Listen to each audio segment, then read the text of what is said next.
So as I mentioned before, we're going to be head studding this motor just to give it a little extra insurance when we do decide to put boost to this motor. The lower row studs will have to be thread sealed, so we're going to be using this ARP thread sealer. These bottom studs are hollow, meaning that they go into water jackets. So these threads, they have to be sealed up so that way you don't get coolant leaks. These top studs, they are blind, which means they just deadhead into the block and they don't go into any coolant passages. They are not hollow. Enter you, stage right, keep on the lights on. It's time for the show to begin. I'm nervous as hell to begin. Thinking of what you said as the lights come on, revealing the look on my face. My feelings will give me away. Woo!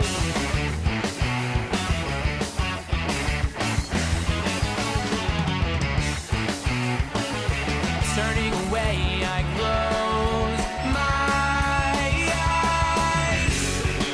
Like a lurid flame, she dances to the songs that I sung.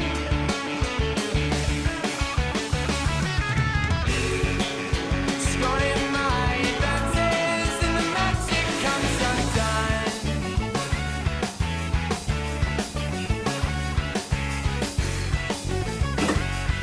With the curtains closed, it can never be the same.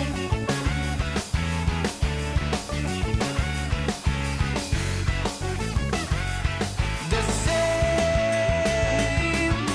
Flashing back yesterday, you were happy then. The intake gasket kit comes with gaskets, rubber gaskets, that span the bridges here, front and back. From what I've heard from a lot of people, everybody ditches those, especially the cork ones, and then they just go with a thick bead of RTV. So that's what we're gonna do.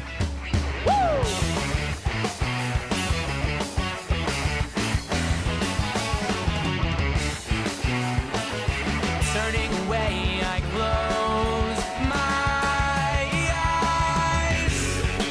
Like a lurid flame, she dances to the songs that I sung.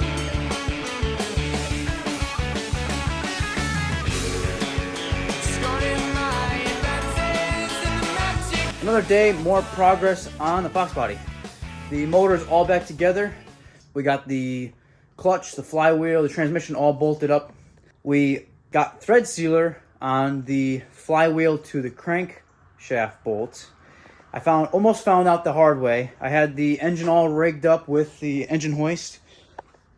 I only had a diagonal chains, front, one rear, and the motor was kind of sitting kind of funny, so I was like, well, let me just set it down real quick and I'll put it on all four corners so that all four chains were hooked up. And it was a good thing because when I set the motor down into the tire, it was leaning too far back and it started leaking out those holes in the crankshaft. That's when my buddy Gage remembered, and I realized that the flywheel bolts need thread sealant. So we would have had to, so it was a good thing we set the motor down to reset the chains, because I would have had to pull it all back out, realizing when back of the engine was leaking oil, and it would have sucked. So we got it all rigged up and we're about to put it in the car.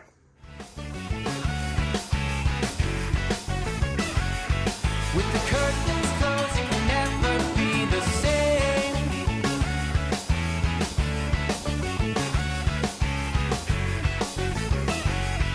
The same. Just like that, the motor and the transmission are in the car, and it is looking good with those long tube headers on there. I actually found those BBK long tubes on Facebook Marketplace for a screaming deal with a boatload of other exhaust parts, like a 3-inch aluminum X pipe, some MagnaFlow mufflers, a couple sets of tailpipes, a couple other sets of Flowmaster mufflers, all for a screaming deal, along with some energy suspension poly motor mounts. I got another set of solid mounts with that as well, but I didn't want to run the solid mounts just yet. I figured I'd start with the poly and see how those feel. Man, those long tubes are looking so good. They're so much better than the rusty old long tubes that were multiple pieces, actually. So you so you can split them apart without actually disconnecting the flange side off the head if you had to take a starter out or do a steering shaft or something like that. But this is a way better setup with these BBK long tubes.